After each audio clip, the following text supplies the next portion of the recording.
বন্ধুরা, আজকে আমি প্রথম ভিডিও বানাবো আমার রান্নার ভিডিও। তো আপনাদের যদি ভালো লাগে আপনারা অবশ্যই লাইক এবং সাবস্ক্রাইব করবেন, ঠিক আছে? তো আমি আজকে বানাতে চলেছি একদম সহজ এবং ঘরোয়া পদ্ধতিতে সাম্বার। তো তার জন্য কি কি সবজি লাগবে দেখুন।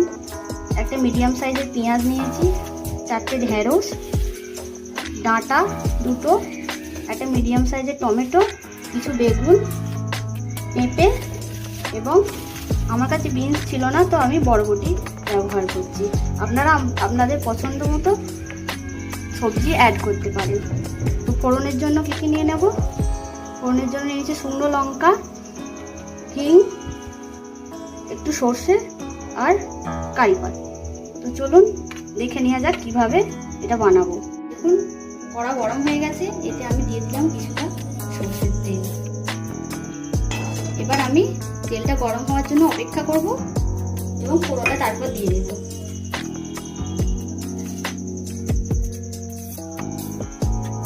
তেলটা গরম হয়ে এসছে,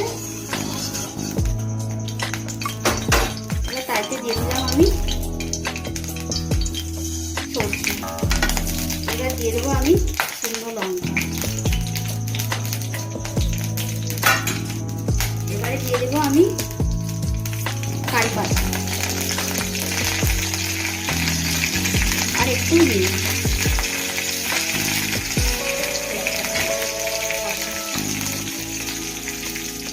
এবার একটু আমি নেড়ে নেব।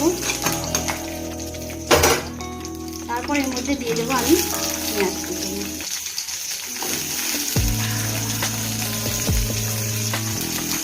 এখানে আমি দুটো মেইন জিনিস বলতে ভুলে গেছিলাম, যে দুটো মেইন জিনিস অবশ্যই লাগবে।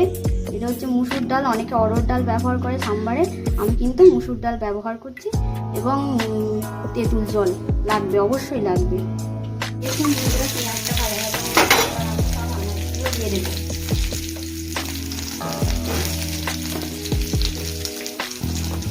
আনাজগুলো সব আমি এক এক করে দিয়ে দেবো। শুধু ঢেঁড়সটা রেখে দেবো আমি লাস্টে দেবো।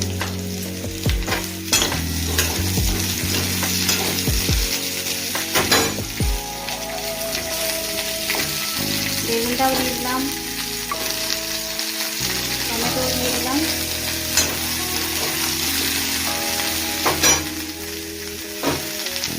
আর এখন আমি এর উপর দিয়ে দেবো একটু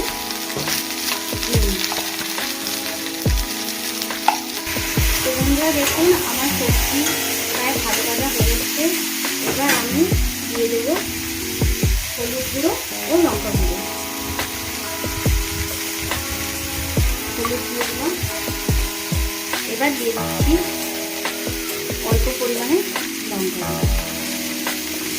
দিয়ে একটুখানি নিয়ে নিলাম। তারপর আমি দিয়ে দেবো ঢেঁড়স গুঁড়ো। ঢেঁড়সগুলো এরকম গোটা গোটাই দিয়ে দেবো।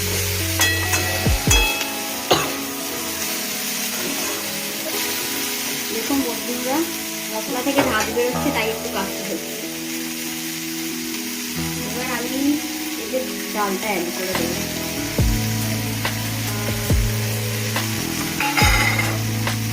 ডালটা অ্যাড করে দিলাম, এবার এতে দিয়ে দেবো জল। আপনারা গরম জলে ব্যবহার করতে পারেন, আমি এখানে ঠান্ডা জল ব্যবহার করি।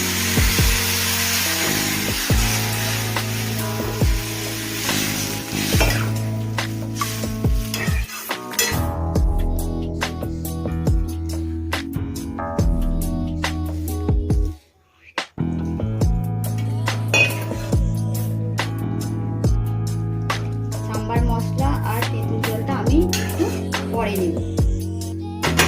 15 মিনিট এটা চাপা দিয়ে সেদ্ধ হতে দেবো। আনাজটা প্রায় সেদ্ধ হয়ে এসছে, এবার আমি এতে অ্যাড করে দেবো সাম্বার মশলা। আপনাদের পরিমাণ মতন সাম্বার মশলা দিয়ে দেবেন। এবার একটু চিনি দিয়ে দেবো।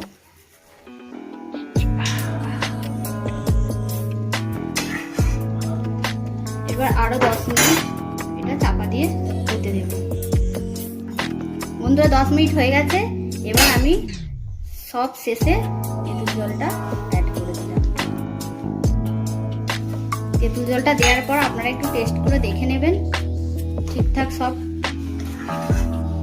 হয়েছে কিনা